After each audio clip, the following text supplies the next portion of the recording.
Welcome to One-on-One, brought to you by Prescott Media Center, Prescott's community access channel. We are visiting with the city council candidates and the mayoral candidates for the upcoming city election. And right now we have the pleasure of spending about 25 or 30 minutes with Greg Mengarelli, who's running for Prescott's mayor. Greg, welcome to the show. Well, thanks for having me. Okay. Well, tell our viewers a little bit about you. What's your background and how long you've been in Prescott and some of those things? Yeah, great. I've been in town for 22 years. Okay. Have 9 children and a wife here in town. Okay. And director of United Christian Youth Camp for 22 years. And what brought you to Prescott? Where are you from? I'm from Kansas, actually. So grew up there. How'd you find Prescott? Well, I was offered a job at the camp where I work today. All right. And so that was back in 1995. Okay. And once we saw Prescott, we were completely enamored and decided we need to move here. So.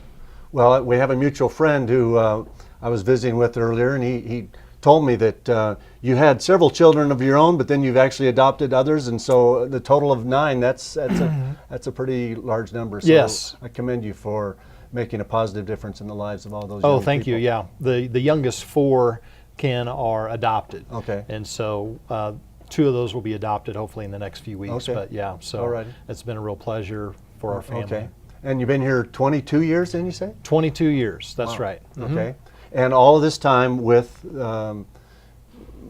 what employment you've been doing? Right, we're at United Christian Youth Camp. Okay. So we have 3 camps in town. All right. When I came here, we started with just 10 employees, and today we have over 200 on payroll. Okay. And it started as a $400,000 operation, and today we're at $4 million. Wow. So we have 3 camps and about a $4 million annual revenue, and so it's grown a lot in 22 Now, obviously, years. it's full-time for you, but are the camps year-round as well? The camps, we do operate year-round. Summer is our bigger season, so right now we're really busy, but we do operate year-round. I have a great staff out there that does a great job with the day-to-day operation that allows me to run for mayor. Well, thank you for your service in that respect. That's Thank you. neat. Now, what compels you then to run for mayor? Well, we just love Prescott. You know, back in 1995 when we came and just were pleasantly surprised with how welcoming and friendly everyone was, and the vibrant downtown. It reminded me of the small towns I grew up in Kansas. Okay. So we said, hey, this place is special. We want to move here. So that's a lot of the reason. And what are some of the specific issues that compel you to offer your service as mayor? Because I think you also serve on the school board. You're that's right. You've been very involved in the community, and that's to be commended. But now you're even stepping up to run for mayor. Why? Yeah. Well, you know, when you ask about issues, you know, obviously PSPRS is on the front page a lot, and so we need to make sure we take care of that. But I really want 443 to pass. I support 443, and I think... Now tell us a little bit from your perspective what 443 is and why it's needed. Yes. So Proposition 443 is a 3/4 cent sales tax, and that will generate, Ken, some 10 to 11 million annually. Okay. That is dedicated. The language in the proposition is that it will be dedicated to the unfunded liability. Okay. And so in my view, if you take that 10 or 11 million to the some $80 million that we have in the unfunded liability and continue to pay what was recently about $6 million in the annual payment, if you do both of those, then you're going to get where you need to go. All right. If you start pulling more of that general fund money away for other purposes, then I would be very concerned about that. I want to make sure that we leverage all the resources we can to pay that off. But if that 3/4 of a cent is approved by the voters, you believe that plus the funds that the council has demonstrated, at least historically, and you would encourage future councils under your direction to continue to do that much, you believe that those 2 amounts combined will pay off the unfunded liability and get Prescott back to a funded situation? Absolutely. The only exception to that would be we don't have a crystal ball. We don't know what's coming at us. Okay. And we've got to make sure that we maintain public health and safety at these current levels. So I'm not talking about the library, but I'm talking about clean water, wastewater treatment, police, fire. We want to make sure that we maintain that. I don't want to see more brownouts in our fire department. And so that would be the exception to that. But for the most part, but 443 is worded that all of its revenue has to go to pay the unfunded liabilities. Correct. What you're saying is that if there were an emergency situation where monies that the city has already been using to try to pay down the unfunded liabilities, if those had to be used in an emergency situation, that's the only situation where you would Correct. maybe see some of those monies being supplanted. I've heard some of the opponents of 443 say, well, there's no prohibition that you could supplant and use those monies for other things. But the 443 money does have to be used to pay the unfunded liability. Absolutely. Yeah, Okay.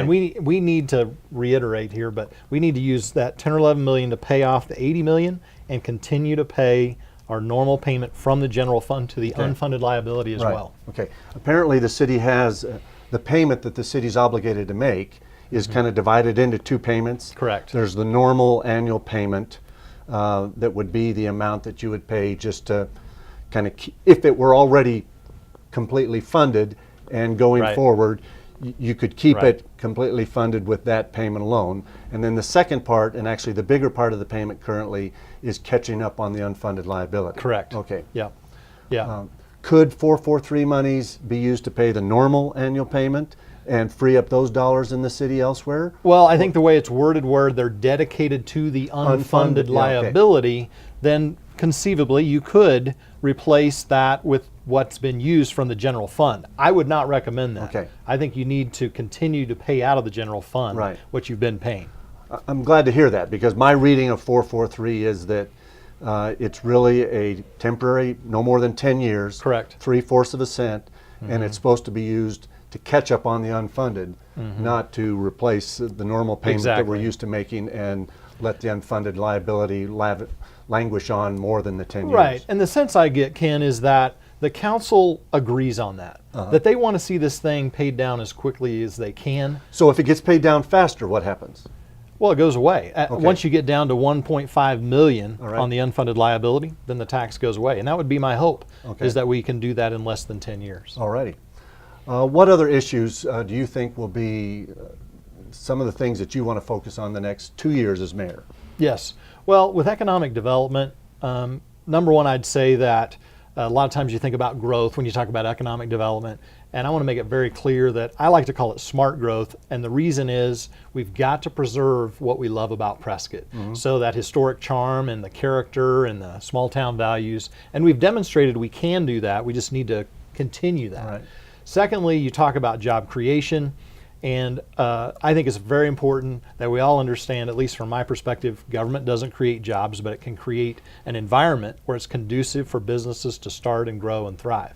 And I think the 4 assets that we have for economic development that I would like to utilize in even greater ways would be the cultural arts and outdoors. Okay. I think we do a good job with those, but I think there's more we can do to leverage those assets. And then secondly, the airport and our colleges and universities. I think we export so much intellectual capital out of our city every year. We've got to figure out an incubator of some sort that allows these young people that have the ideas and expertise, particularly from Embry-Riddle, to be mentored and give them capital to start businesses right here. Okay. And then the airport, I think it's long overdue that we get this thing All right. improved, starting with the terminal, eventually the runway and the tower. I think there's federal and state money that can help us do that. And I think, you and I, we don't want to drive to Phoenix anymore. We never know if it's going to be open, right? Well, unfortunately, that's been the case several times in the Right. last few months. But I think for business as well, we don't have an interstate, we don't have a port, we don't have a railroad, so we really need a very viable airport to help our commerce. Alrighty.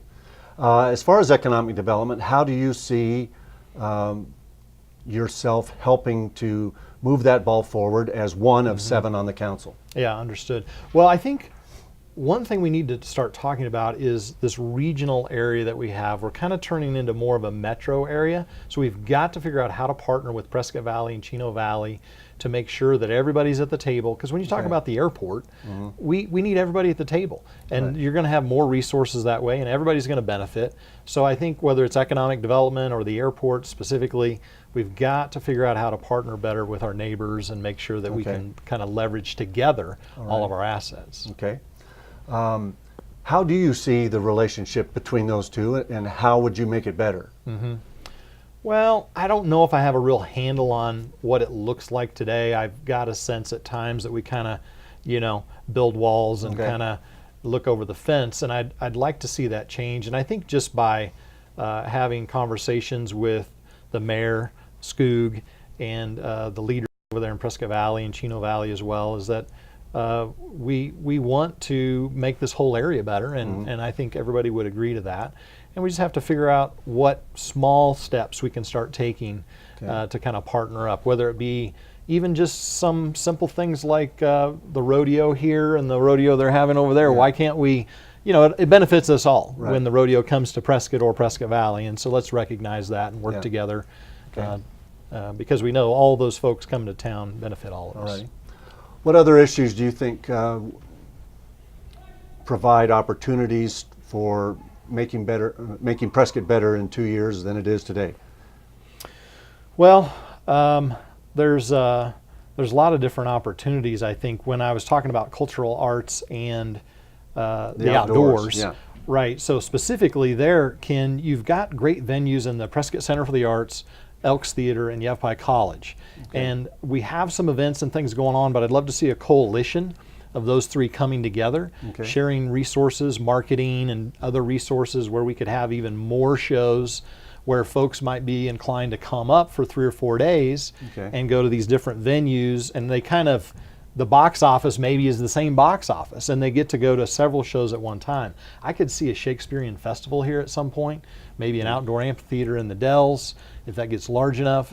And so I think we really need to fully utilize the cultural arts. Outdoors, I think with the mountain bike race and the marathon, we can do more of those things and bring those people to town, because there's a lot of residual things that happen once you get those people here. They come early to test out the course. They come later with their family. They discover it and want to move here. And so I think those two areas could definitely see some growth in the next 2 years.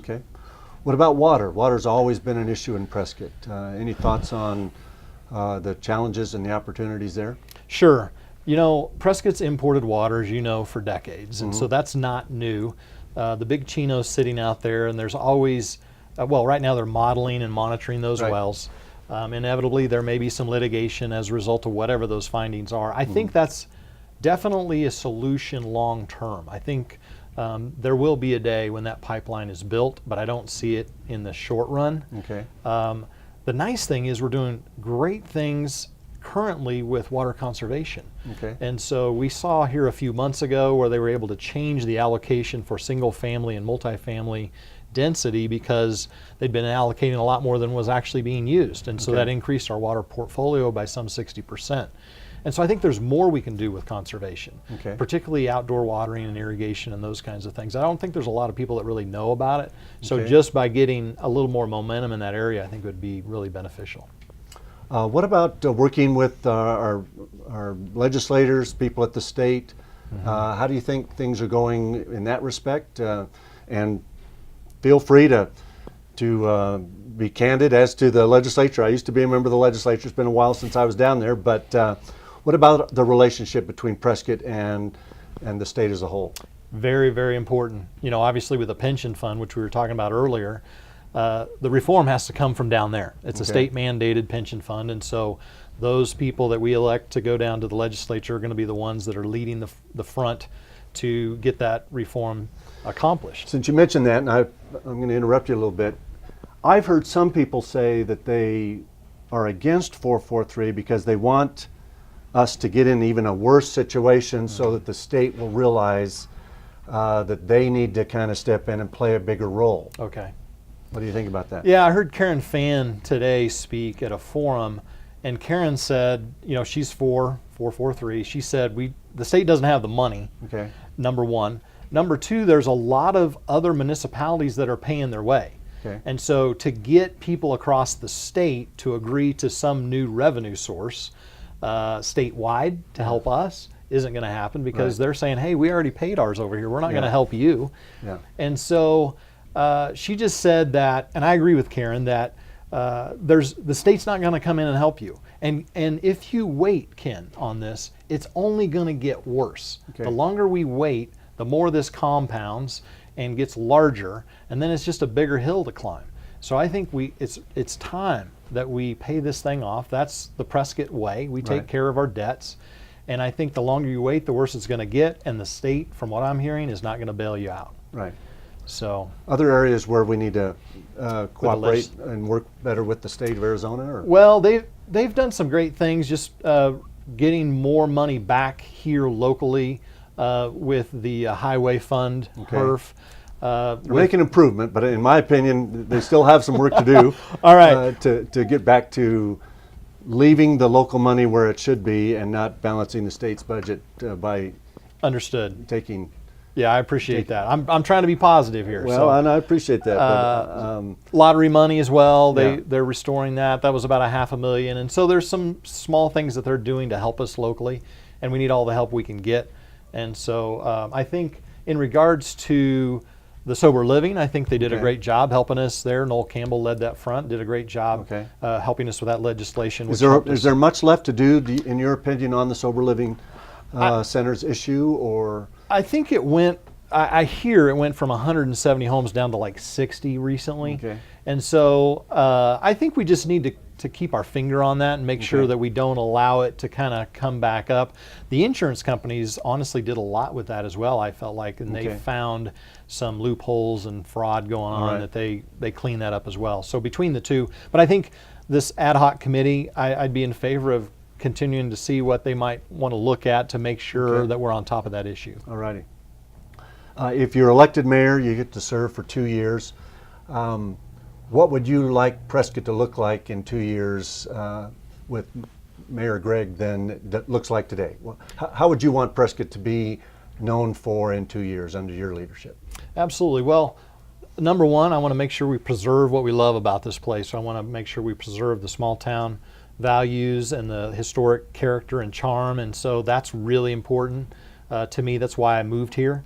And then I think in addition to that, I'd love to see some actual steps being taken regarding economic development, the smart growth that I talk about, where we actually see some real steps taken towards the airport, where we're going to see that yes, this is going to get done.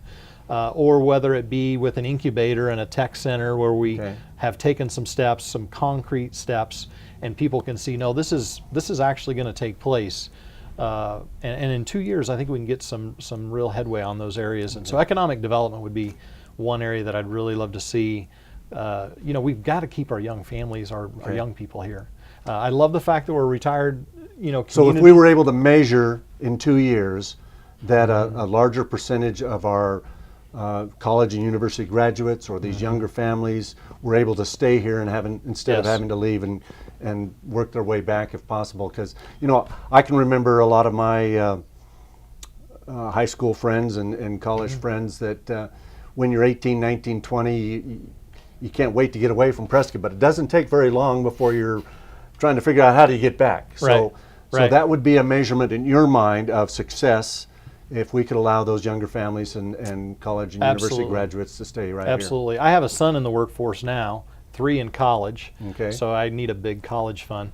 But with those 4 adults in my family, they talk about wanting to stay in town, and selfishly I want them to stay in town. So I'm kind of extra motivated, I guess, for all young families, but my own as well.